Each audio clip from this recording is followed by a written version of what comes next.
I haven't prepared any formal offerings because normally I don't like anything formal, as you probably noticed a long time back. And so I'm just thinking that right now I'm really focused on an instruction or kind of question you often ask, or you ask your disciples regularly, especially those whom you haven't seen for a while. Are you happy in Krishna consciousness? And so just trying to be happy in Krishna consciousness, because I have so much of your mercy, undeserved. This is the meaning of causeless mercy. And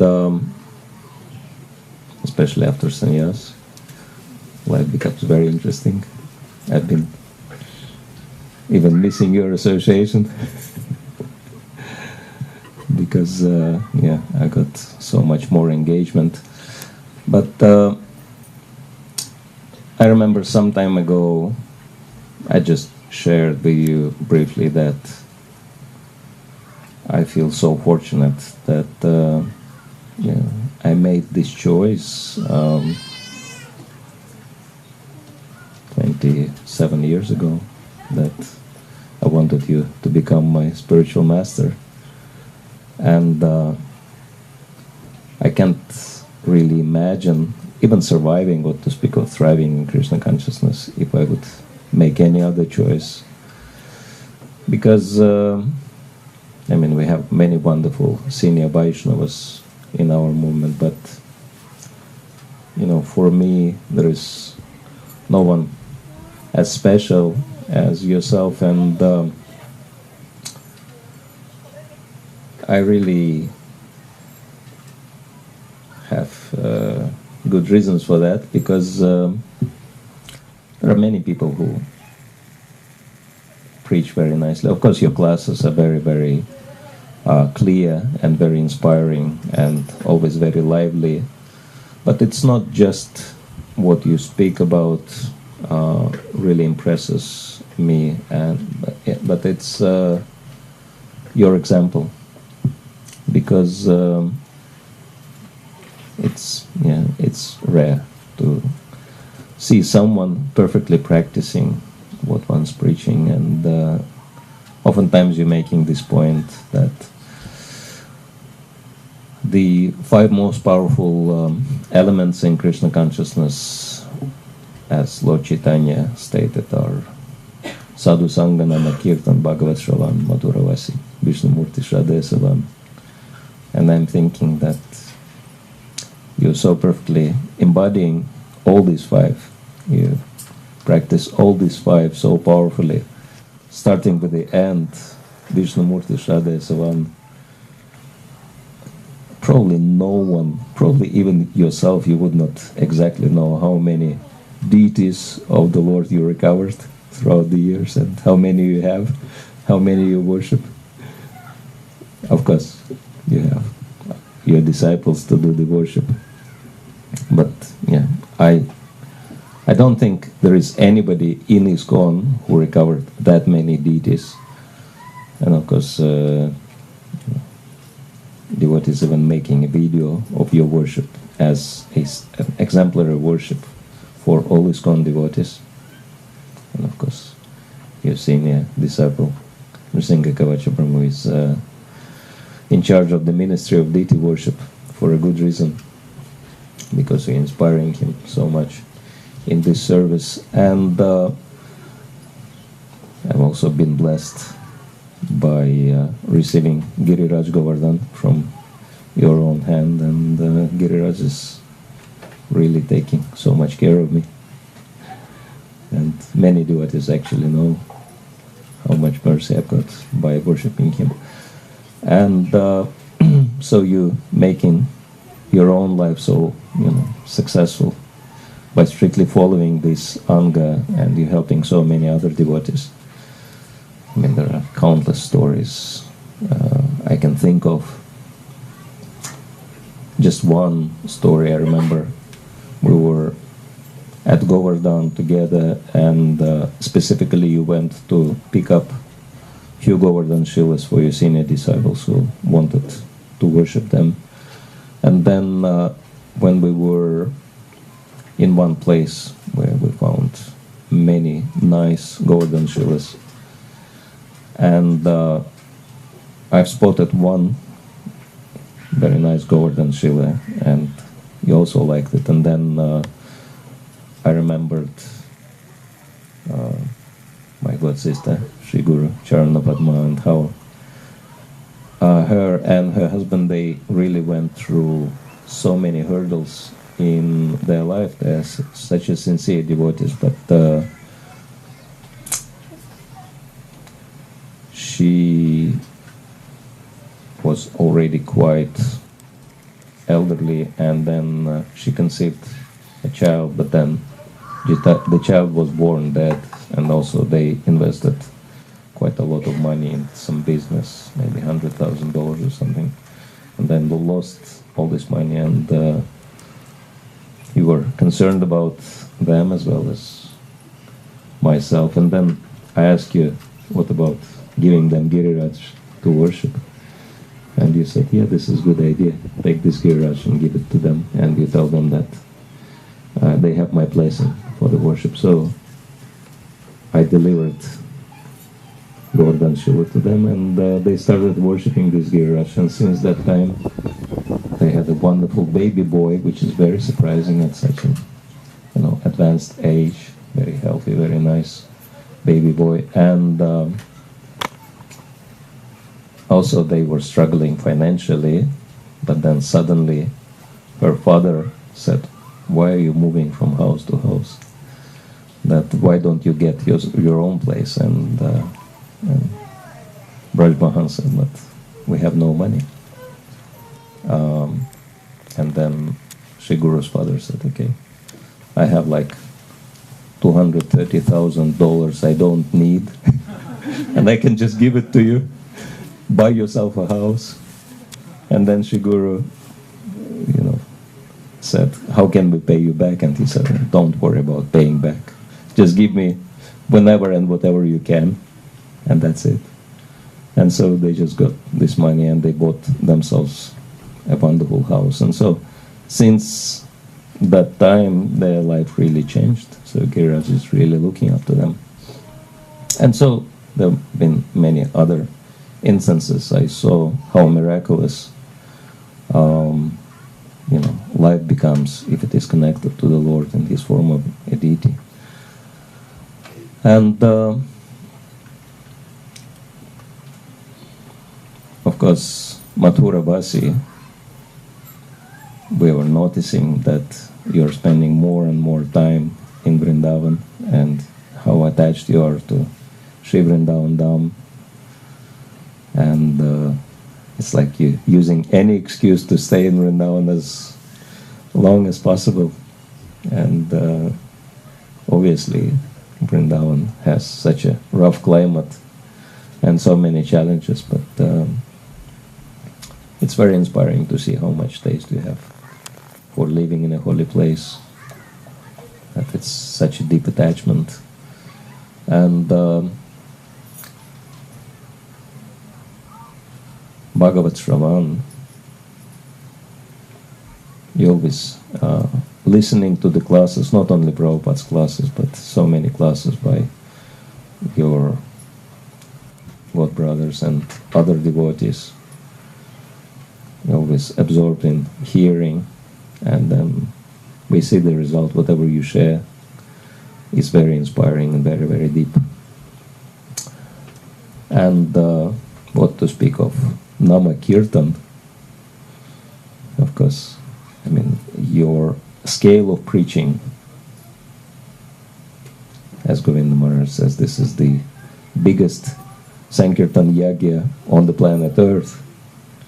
Even speaking of the festival tour, what to speak of other places, it was really inspiring to see you, how in Mongolia you went on the national TV and were explaining the science of Krishna consciousness to at least a couple of million people at a time. That's an audience to preach. And yeah, your scale is your scale of preaching. That's something which keeps me so inspired in Krishna consciousness. I can see that it is possible, and hoping that I could contribute a little bit to your purposes, which is to please Srila Prabhupada. But the most inspiring element is sadhu sangha. First of all, it's very rare to see a very prominent leader in our society, spiritual master, sannyasi and guru, sharing his preaching with anybody. Because it's such a nectar. Nobody wants to share. But you're so different. And you're always traveling with some senior devotees. At least Bhadda Haridas Prabhu is your companion for so many years, 3 years, 4 years, 5 years now. It's amazing. Non-stop. And I can see you really enjoying sharing preaching opportunities and kirtan opportunities with Bhadda Haridas Prabhu and what to speak of other Prabhupada disciples. I mean, anyone who went to Kartik knows that it's real Sankirtan preaching. You know, it's like so many senior devotees come with you and they all can contribute. And it's very inspiring to see, you know, this mood of cooperation among senior Vaishnavas in Prabhupada's mission and real friendship. And what to speak of other devotees, you're so inspiring. You always give your time even to little children, and you don't even limit yourself to ISKCON devotees. Your broad-mindedness, I would say that this is the most inspiring facet of your glories, that your broad-mindedness knows no limits, and you so friendly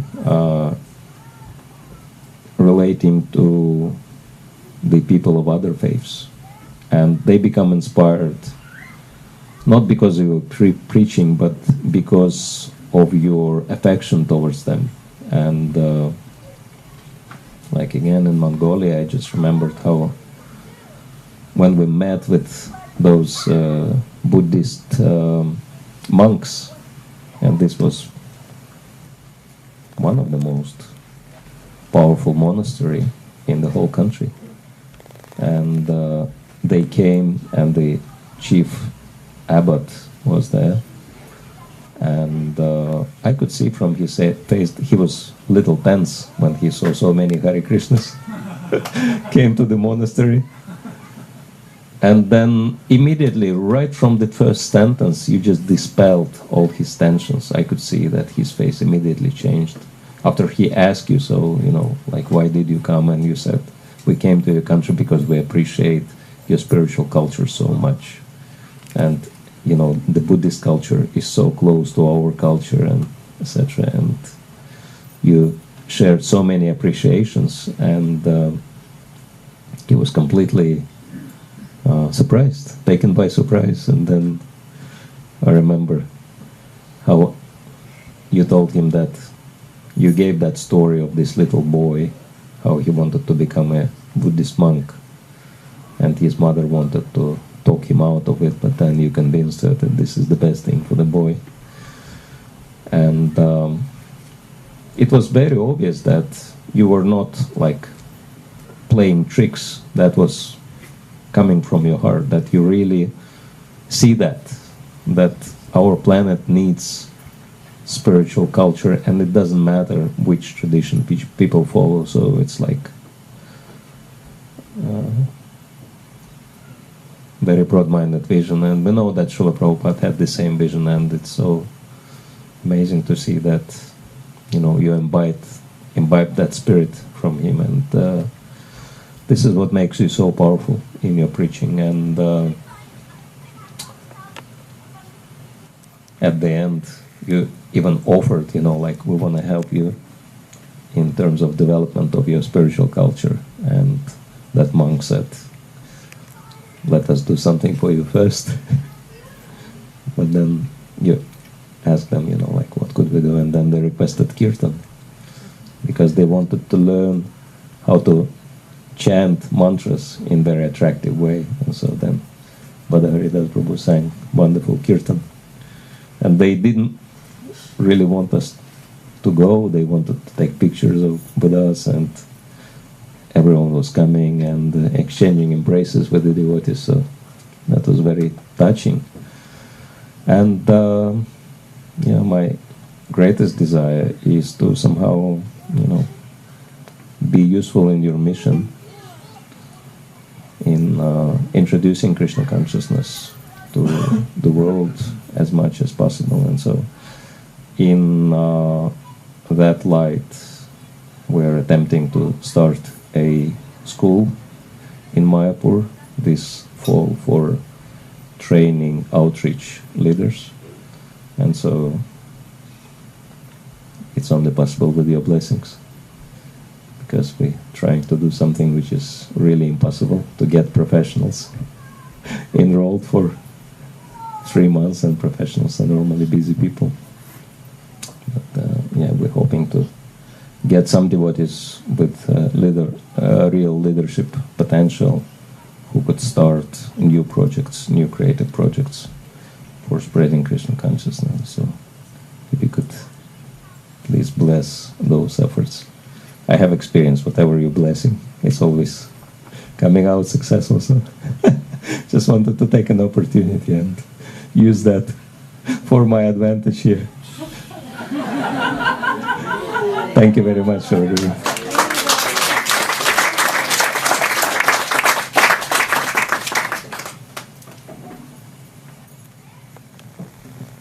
Thank you so much, Maharaj. Now, for you, we make an exception.